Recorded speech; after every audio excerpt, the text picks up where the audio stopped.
Ja, schönen guten Morgen. Wie schön, dass wir hier versammelt sind, dass so viele gekommen sind von den derzeitigen, von den ehemaligen. Die Idee ist ja, dass man zusammenkommt und sich unterhält. Deshalb gibt es zwischen meinem Vortrag und dann dem zweiten Vortrag gibt es also eine große Pause, dass man sich bespricht und danach gibt es dann ein Mittagessen und danach kann man zusammen laufen und das Laufen ist ja auch besonders gut, um sich zu vernetzen. Ich habe mir das so vorgestellt, dass ich Ihnen jetzt so eine halbe Stunde erzähle von unseren Lateinamerika-Aktivitäten und dann haben wir 20 Minuten, dass Sie dann Fragen stellen und Kommentare machen, Anregungen geben, wie wir weitergehen können und dann kommt also diese Pause. Deshalb drücke ich jetzt hier auf den Knopf.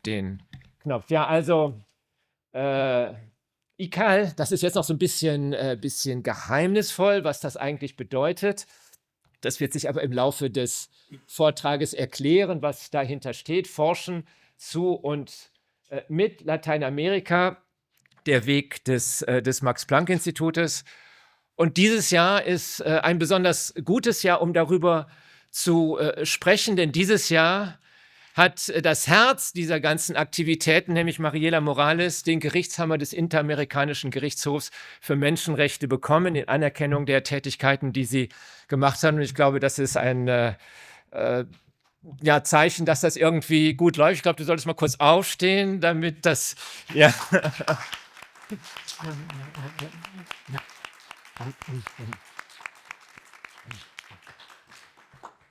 Ja, also das ist, darüber werden wir also nun berichten, wie es also dann zu diesem Gerichtshammer gekommen ist. Gehen wir mal zurück, der Anfang, und der Anfang liegt weit zurück. Wir haben ja Philippe Clahe, der also die Geschichte des Instituts erforscht und es ist so interessant, diese Geschichte des Instituts ist wirklich ganz, ganz toll. Wo ist der Anfang? Er liegt wirklich weit zurück, nämlich das berühmte Kolloquium, welches Hermann Mosler 1961 durchgeführt hat, Verfassungsgerichtsbarkeit in der Gegenwart. Das ist also in unserer, Herr Clahe, Sie korrigieren mich, wenn jetzt irgendwas nicht stimmt, wohl das erste große rechtsvergleichende Kolloquium, was hier am Institut durchgeführt worden ist unter Hermann Mosler. Und bei den von Frau Wallenwein wohl geführten Fotobüchern hat man also hier auch dieses Bild von Professor Oprimi aus Kolumbien gefunden und der war also davon eingeladen, das war so der Südamerikaner, der eingeladen war aus Kolumbien, Verfassungsrechtler aus Kolumbien.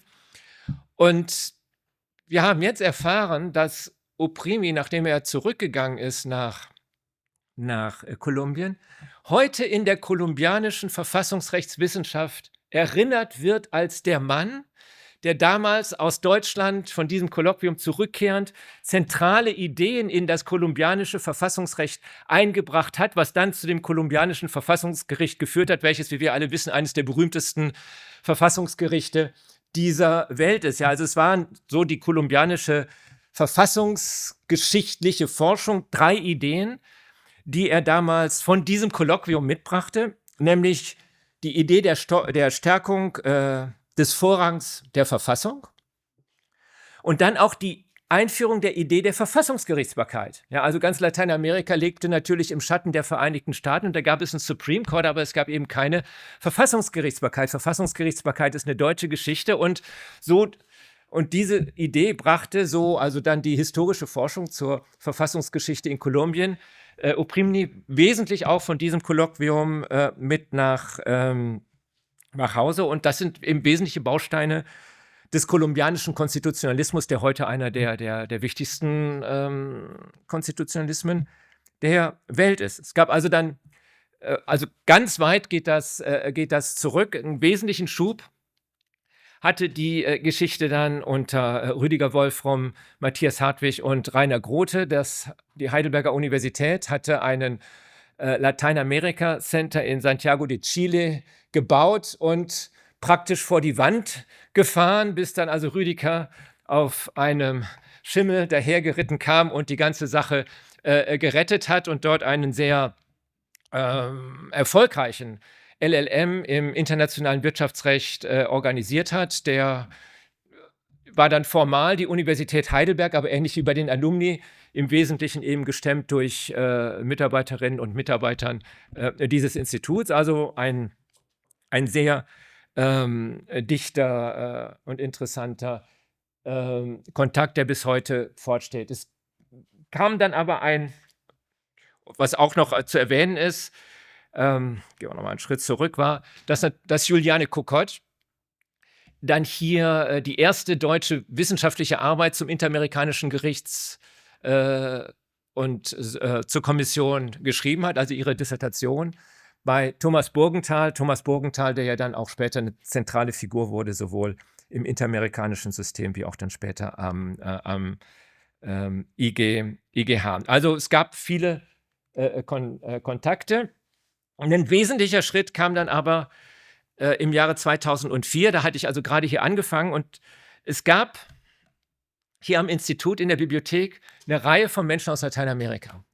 Warum waren die hier? Die waren hier im Wesentlichen wegen Dieter Nohlen. Dieter Nohlen ist ein Politikwissenschaftler an der Heidelberger Universität, inzwischen natürlich lange emeritiert. Und der hatte eine ganz große Rolle in der Demokratisierung von Lateinamerika, insbesondere als Spezialist für Wahlen und Wahlrecht. Man hat mir mal erklärt, dass mexikanische Politiker in der Regel nicht viel lesen, aber die haben alle ein Buch von Dieter Nohlen über Wahlen und Wahlrecht im Schrank stehen. Weil Dieter Nohlen erklärt, wie das funktioniert und das ist natürlich das berufliche Wissen, was die Leute haben müssen. Also Dieter Nohlen war ganz zentral dafür, dass also wohl zum ersten Mal in Lateinamerika faire, demokratische Wahlen durchgeführt worden sind. Ich habe auch so ein paar Tours gemacht mit Nohlen in Lateinamerika und es ist so, als würde man mit Mick Jagger unterwegs sein. Ja? Also der ist so bekannt und so verehrt, es ist wirklich enorm, was er da geleistet hat. Und deshalb gab es wegen dieser Bedeutung von Nohlen eine Menge, also eine Reihe von Menschen aus Lateinamerika, vor allem Juristen, die in Heidelberg bei Nohlen dann politikwissenschaftlich promovierten. Zum Beispiel Mario Fernandez, später Innenminister und stellvertretender Präsident der Republik, ja, ist jemand, der hier promoviert hat, bei uns in der Bibliothek saß und viele, viele andere Leute auch. So, die waren also hier und kamen dann zu mir und sagten, und Mariela war auch in dieser Gruppe, ob man hier nicht auf Spanisch ein Kolloquium machen könnte zu den Themen, zu denen die arbeiten. Und ich habe gesagt, ja, ist ja prima, dafür sind wir ja da, dass wir wissenschaftliche Kolloquien durchführen. Und dann fing also dieses Kolloquium an und es ist wirklich erstaunlich, wenn ich dann irgendwo in Spanien und Lateinamerika vorgestellt werde, in 80% der Fällen halten die Leute es für relevant zu sagen, und es gibt jetzt am Max-Planck-Institut regelmäßige Veranstaltungen auf Spanisch.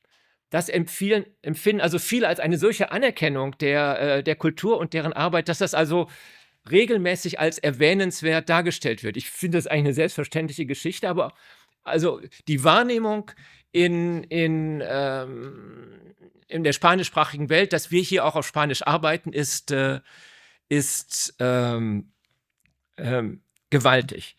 So, worum, und ich habe dann auch an diesen Veranstaltungen teilgenommen und das Thema war breit, aber es gab in 95% der Fälle einen roten Faden. Dieser rote Faden wird uns bis zum Ende begleiten. Nämlich dieser rote Faden war die Stabilisierung und Vertiefung der demokratischen Transition der 80er und 90er Jahre. Ja, gab ja diese große Zeit der Repression insbesondere in den 70er Jahren in fast allen lateinamerikanischen Ländern und so mit unterschiedlichen Geschwindigkeiten haben die Länder sich daraus entwickelt. Die Bedeutung von Nohlen erklärt sich ja auch in diesem Zusammenhang. Und dann gibt es gibt den großen politischen Schritt, aber dieser große politische Schritt ist natürlich dann juristisch, institutionell klein zu arbeiten. Und das war eigentlich das große Thema.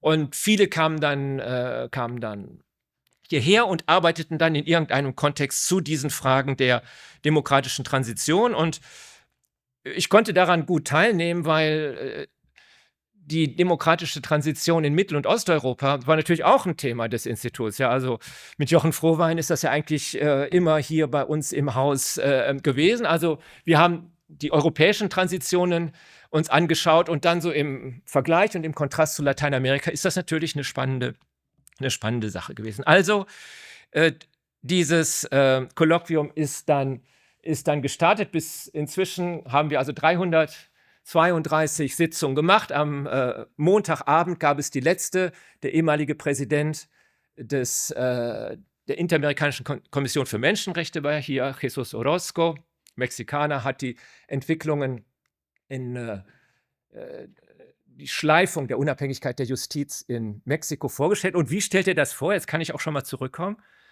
Woran hat er das gemessen? Ganz selbstverständlich an den ICAL-Standards.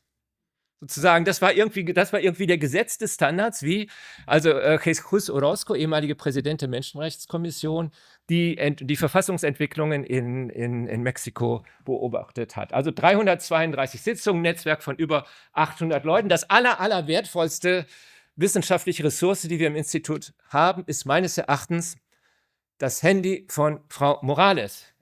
Denn dort ist in der WhatsApp-App, da sind diese ganzen Kontakte. Hast du eigentlich ein Backup davon? Ja, machen, ja. Das ist jetzt hier Auftrag des Direktors, ja, das angeht.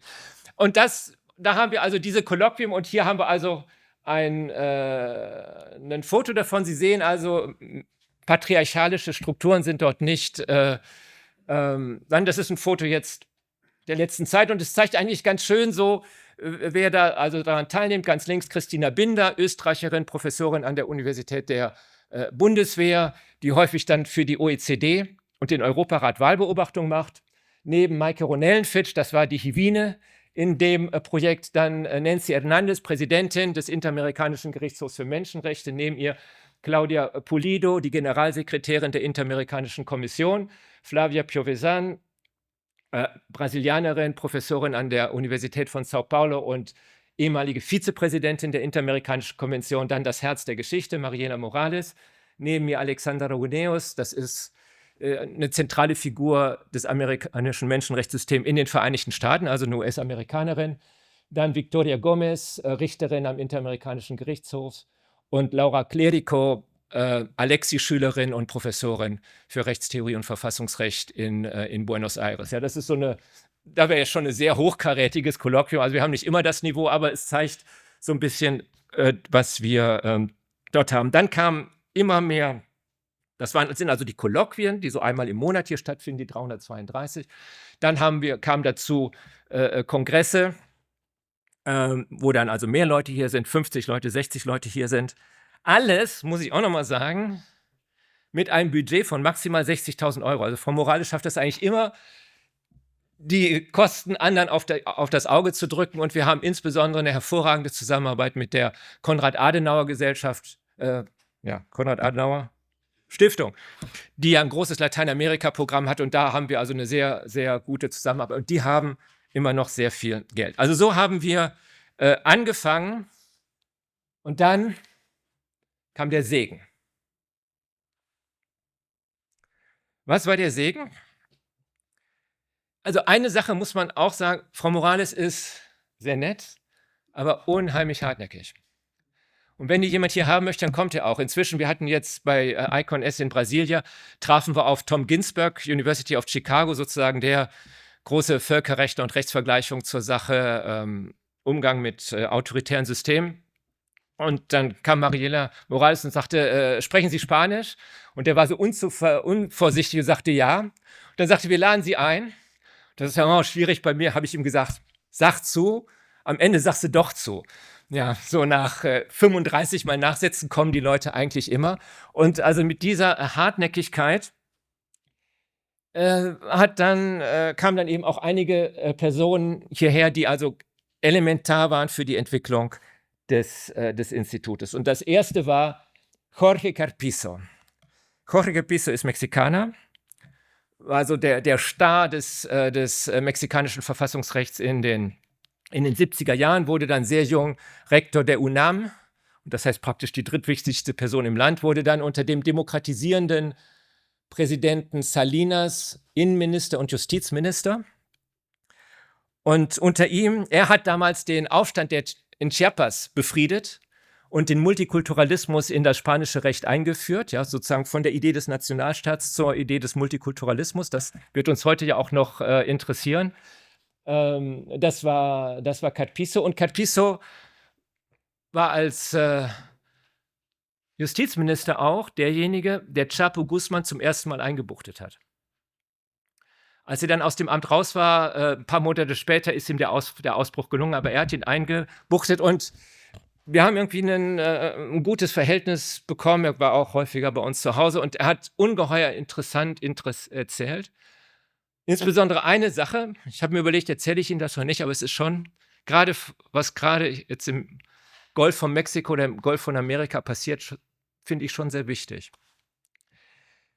Ich habe ihn gefragt, wie kann das eigentlich sein, dass in Mexiko diese Riesenkartelle sind, ja, große Organisationen, und man hat das Gefühl, auf der amerikanischen Seite sind das irgendwie nur so eingewanderte Pusher, die das ganze Zeug verticken. Ein Milliardengeschäft, welches keine große Organisation hat. Ich habe gesagt, nach meinem Verständnis muss das doch sowas sein wie Walmart, ja, die das verkauft, die das macht. Da hat Carpizo gesagt, als er den Guzman eingebuchtet hatte, haben die auch sehr substanzielle Evidenz gefunden, wie das auf der amerikanischen Seite weitergeht. Ja, und so wie ich vermutet habe, das sind große Unternehmen. CEO, CFO und so weiter und so fort. Und dann traf er den amerikanischen Attorney General, Janet Reno, ja, die Attorney General von Bill Clinton, und hat ihr das Material gegeben. Gesagt, hier, das sind nicht die Pusher, sondern das ist CEO, CFO und so weiter der Unternehmen, die das machen. Und der hat das genommen und er liest New York Times, Washington Post und wartet so, dass irgendwie was passiert. Und trifft sie ein halbes Jahr später und sagt, und? Ich sehe nichts. Dann sagt Janet Reno, I can't do anything. Da fragt man sich, wie viele Menschen auf der Welt gibt es, die dem Attorney General of the United States of America sagt, no prosecution. Das sind nicht so viele und zeigt, dass das, was wir von Mario Puzo im Paten gelesen haben, ja, sozusagen auf einer ganz neuen Ebene weitergemacht hat. Das bedeutet nicht, dass Bill Clinton von denen gekauft war, aber es bedeutet, dass eben so viele Abgeordnete in den Vereinigten Staaten davon abhängig sind und auch so viel von der juristischen und ökonomischen Arbeit, die an Wall Street stattfindet, dass man sozusagen an die obere Ebene dieser Sache nicht rangeht. Was natürlich das Ganze, was Herr Trump im Golf von Mexiko macht, indem dann also mexikanische Boote da versenkt werden, sozusagen nochmal in einem neuen Licht erscheint. Denn ich habe nichts davon gelesen, dass Herr Trump auch gegen diese Institution vorgeht. Also solche Geschichten, das war also Carpizo. Und Carpizo fand uns eben interessant und hat sozusagen die Hand über uns gelegt und sozusagen, dann waren wir in einer anderen Liga unterwegs. Wichtig war auch dann der Kontakt, das war dann in die brasilianische Welt von Antônio Cansao Trindade, damals schon Richter am Internationalen Gerichtshof, vorher Richter beim Interamerikanischen Gerichtshof, sehr zentrale Figur bei der Entwicklung der Dogmatik, die den Gerichtshof so wichtig gemacht hat. Und es war sehr schön, ihn gestern zu sehen. Als ich hier anfing am Institut, gab es so in der deutschen und in der Völkerrechtswissenschaft des Nordens, gab es so eine Tendenz, über Cansao Trindade zu reden als so ein ulkiger Naturrechtler. Ja, der wurde eigentlich nicht für voll genommen mit seinem Jus Cogens und seinem ganzen Menschenrechtsgeschwafel und so und seinen komischen Separate Opinions, die er dann auch nicht hat sprachlich korrigieren lassen. Also der wurde nicht für sehr ernst genommen. Ja, der war so ein komischer, nicht wirklich ernstzunehmender Vogel. Was wir gestern Abend gehört haben über die Rolle von Menschenrechten im EGH, ist das Vermächtnis ganz wesentlich auch von ihm. Und ich habe die Vortragende gestern Abend beim Abendessen auch nochmal gefragt, ja, also ob sie das auch so lesen würde, ja, dass das also das Aufgehen der Saat ist, die er gesät hat. Und sie sagt, das war ganz wesentlich der Fall. Also das ist Cansao Trindade. Und er hat auch noch eine weitere Sache mir beigebracht, die für das Verständnis des interamerikanischen Systems ganz wichtig war. Und zwar, die meisten Richter, die ich kenne, reden sehr gerne über ihre Urteile. Das ist bei ihm auch nicht anders. Ist ja auch richtig so, ist ja auch interessant. Aber der Unterschied von ihm und auch von ganz vielen anderen Richtern am Interamerikanischen Gerichtshof ist, dass die erzählen, was mit den Menschen danach passiert ist. Wie das Urteil, was dann kam, was das für die konkret bedeutet hat und wie deren Situation heute anders ist. Das ist diese wirkliche Menschenzentrierung des Gerichtshofs und das ist wirklich ein Unterschied. Der interessierte sich für die Menschen und das Schicksal der Menschen, was danach kam. Und das ist bei Richtern sehr selten. Ja, dass also dieses Interesse und auch dieses Wissen da ist. Ja, die meisten wissen eigentlich nicht, was danach passiert ist. Ist ja auch in Ordnung, aber das war schon Trindade und das ist auch so ein bisschen, was in dem System drin ist und was auch vielleicht zeigt, warum das interamerikanische System, obwohl es ja letztlich viel schwächer ist als das europäische, dass das so steht. Ja, das hat eine Identität entwickelt, die es stärkt. Jetzt bin ich aber schon bei 20 Minuten, muss ich ein bisschen Gas geben. Also dann kam Begriffsbildung. So, jetzt kommen wir zu ICAL. Ja, wir sprechen den 19. September 2012. Wir sind in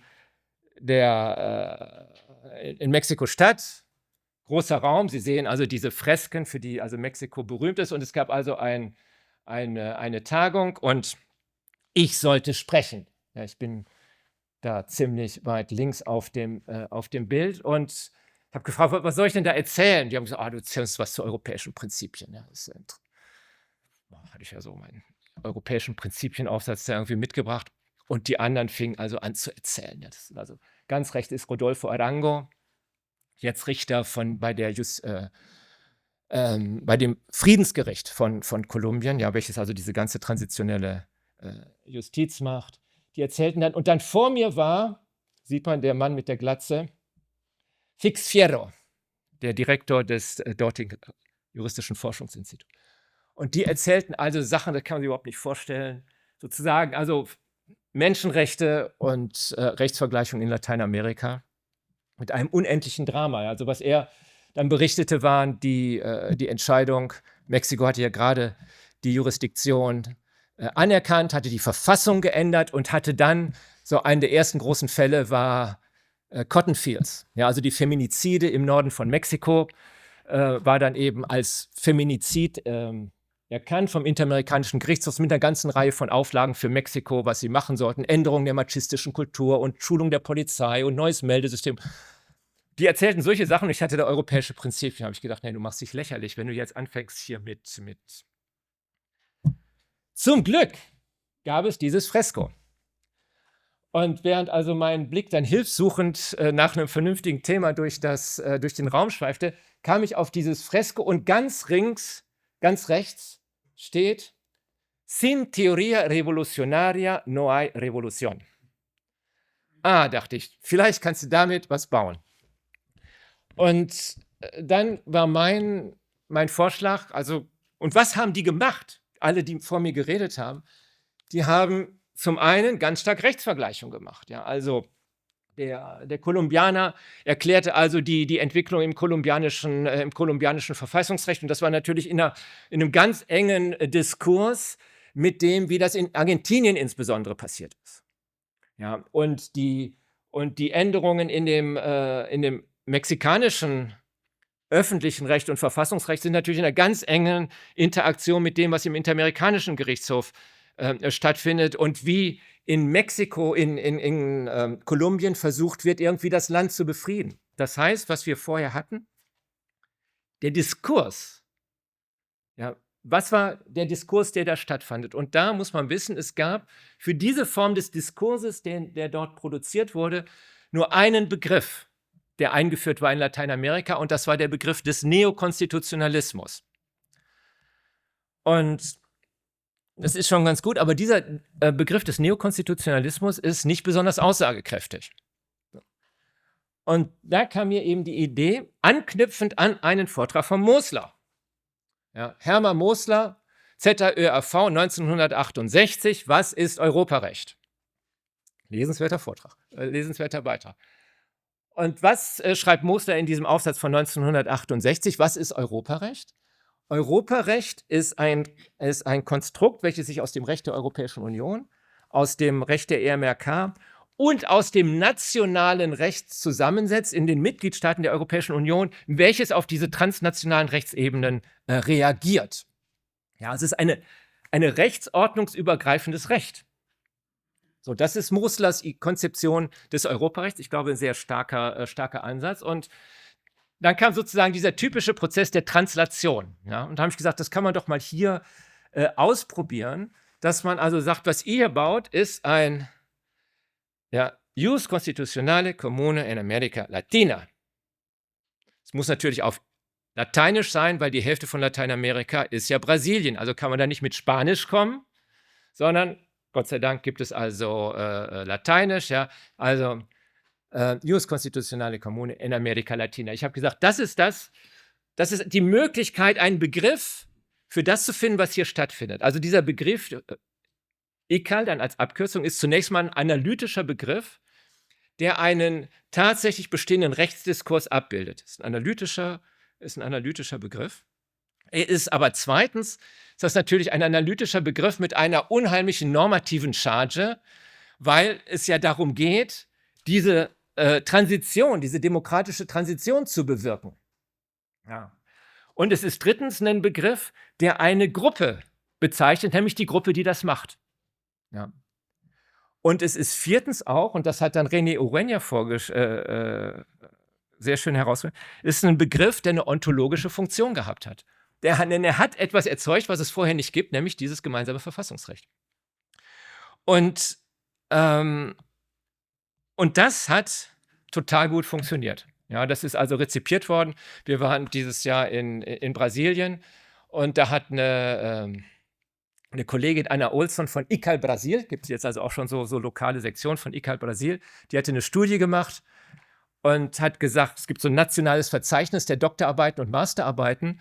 Und sie sagt, also 2024 hat es 800 Doktor- und Masterarbeiten gegeben, die mit dem ICAL-Ansatz gearbeitet haben. Also das hat sozusagen ein Bedürfnis getroffen, eben die Notwendigkeit, ja, sin teoria revolucionaria no hay revolución. Es bedarf irgendwie Begriffe, um das zu machen. Jetzt gibt es aber noch die Frage der Stoßrichtung. Und für diese Stoßrichtung dieses Jus Constitutionale Comune America Latina fragt sich sozusagen, wofür? Und da kam mir Südafrika zu Hilfe. Wir haben ja im Institut auch immer viele Leute eine Reihe von Leuten aus Südafrika, also Franz Viljoen von der Universität Pretoria, auch ein toller Typ, der ist nämlich mal mit dem Auto von Südafrika nach Europa gefahren. Ja, dauerte ein halbes Jahr. Die Storys daraus könnte ich jetzt den Rest meiner, sagenhafte Reise. Und der hat eben hier von dem südafrikanischen transformativen Konstitutionalismus geredet. Was ist die Spezifik des transformativen Konstitutionalismus? Die Spezifik des transformativen Konstitutionalismus ist eine globale Innovation im Recht, nämlich, dass das Rechtssystem als solches und deshalb insbesondere über seine Spitze, nämlich die obersten Gerichte, systemisch unhaltbare Zustände angeht.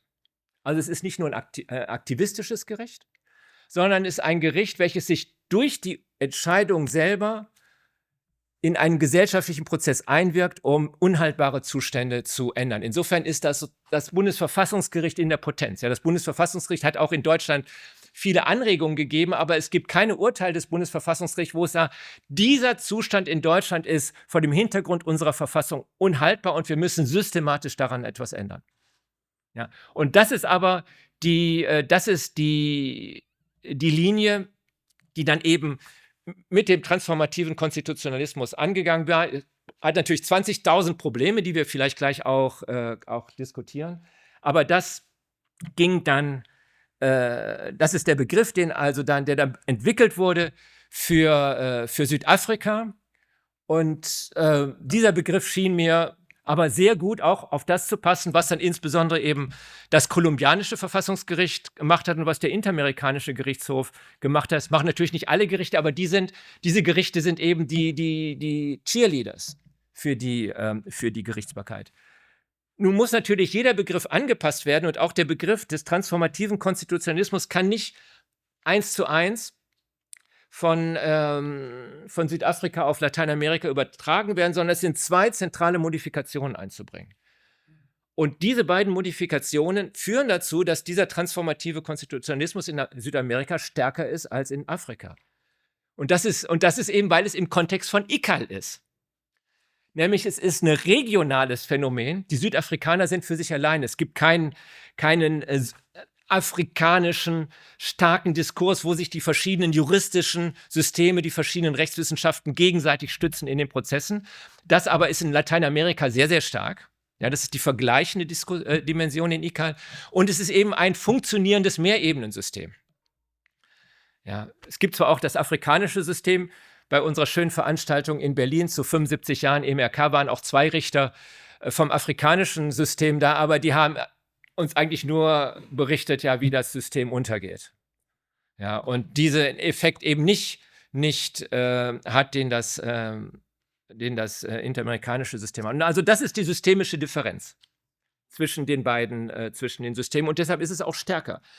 Nun gibt es viele Leute, die sagen, da ist doch ein linker Begriff. Ja, und ich meine, das sieht man ja auch hier. Also das ist hier Karl Clare, ein US-amerikanischer Rechtswissenschaftler aus der Tradition der Critical Legal Styles und natürlich linker, klar, strubbelig, Bart, offenes Poloshirt, keine Krawatte. Ja, heute gibt es ja viele Leute, die so rumlaufen, aber so vor 20 Jahren sozusagen alles, was man also anhat, um ein Linker zu sein, hat er also dort. Also ist das sozusagen ein linkes Programm. Und das ist in Lateinamerika nicht so. Und da kann man also jetzt zu Manuel José Cepeda hier in seinem Unterricht vor der Masterclass. Und ich muss sagen, also zu den vielen schönen Dingen, die man hat als Direktor am Max-Planck-Institut, ist, dass man wirklich mit vielen außergewöhnlichen Menschen und auch mit vielen außergewöhnlich klugen Menschen zusammentrifft. Aber unter den vielen außergewöhnlichen Menschen und außergewöhnlich klugen Menschen und herausragenden Juristen und klugen Politikern ist Cepeda nochmal eine Klasse für sich. Ja, das ist, als hört man Le Vit Beethovens Sonaten spielen. Ja, man will irgendwie nur dankbar niederknien, dass man sowas hören kann.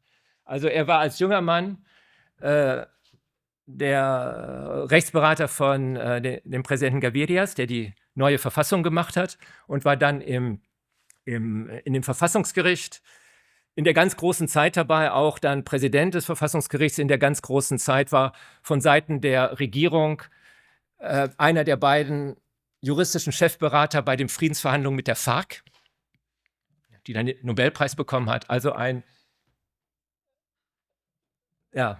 wie Le Vit am Klavier. Ja, mehr kann man nicht sagen. Und dieser Cepeda ist aber ein Liberaler. Und nicht ein Liberaler im Sinne der Vereinigten Staaten, sondern ein Liberaler, Mitglied der Liberalen Partei, wie man sie kennt, ja, aus 100 Jahre Einsamkeit. Ja, von Gabriel García Márquez, der große Roman, da gibt es ja 2 Parteien, die Liberalen und die Konservativen, ja, und er ist also Mitglied dieser Partei. Und der hat also mit links überhaupt nichts am Kopf. Weshalb das also wichtig ist, dass also, und das ist auch in Südafrika eine große Frage gewesen, wie links ist der transformative Konstitutionalismus? Und auch viele südafrikanische Kollegen haben sich also sehr dagegen gesperrt, dass das auf ein spezifisches ökonomisches Programm zu bauen. Und dass also Cepeda das so sieht, ist, also das ist sozusagen der Beweis, dass das nicht ist. Und dieser transformative Konstitutionalismus hat in Lateinamerika, also die Übertragung des Begriffs, hat fast noch besser funktioniert als ICAL. Also dass das, was dort passiert, was diese beiden Gerichte machen und auch viele andere Gerichte mal immer wieder versucht haben, dass das transformativer Konstitutionalismus ist, das hat sich total durchgesetzt. Und es ist irgendwie witzig, ja, dass also diese Übersetzung von Südafrika nach Lateinamerika über Heidelberg gelaufen ist. Das hat sich, ich muss jetzt ein bisschen Gas geben. Dann kam also die Frage, wie ist das Ganze zu denken? Dann kam der Begriff der Communities of Practice und da haben wir dann, hat dieses Institut dann die erste Tandemgruppe der Max-Planck-Gesellschaft der geisteswissenschaftlichen Sektion mit Lateinamerika gegründet. Also wie funktioniert dieses ICAL, dieser transformative Konstitutionalismus, wie funktioniert das konkret? Da haben wir dann mit der Universität Los Andes ein sogenanntes Tandem gemacht, wo also dann zwei Personen sich das angeschaut. Ein hier, Carolina Bejarano ist jetzt hier. Was haben die gemacht? Die haben sich angeschaut in zwei Situationen. Zum einen in Cartagena de las Indias und zum anderen in Buenaventura, der Narco-Hafen am Pazifik, wie dort konkret vor Ort Menschen dieses ICAL nutzen zur Sicherung ihrer täglichen Existenz. Hat das mit einer ethnografischen Studie gemacht, wie das also tatsächlich funktioniert. Also, dass das nicht etwas ist, was nur Juristen sich entträumen, sondern dass es etwas ist, was in der sozialen Wirklichkeit tatsächlich funktioniert. Die beiden, also das erste Tandem, abgeschlossen. Sie beide inzwischen Professoren. Zum Glück konnten wir sie dazu gewinnen. Ein Projekt, das ich Ihnen gleich noch vorstellen werde, ich hierzu machen. Also Carolina Bejarano. Das ist das. Dann haben wir als weiteres auch diese Fellow Groups in der Max-Planck-Gesellschaft. Das heißt, auch eine neue Entwicklung in der Max-Planck-Gesellschaft, dass zwei Institute sich zusammentun und sagen, lass uns doch einen interessanten Wissenschaftler holen, der unsere Institute verbindet. Hier, das ist René Urueña, auch aus Kolumbien.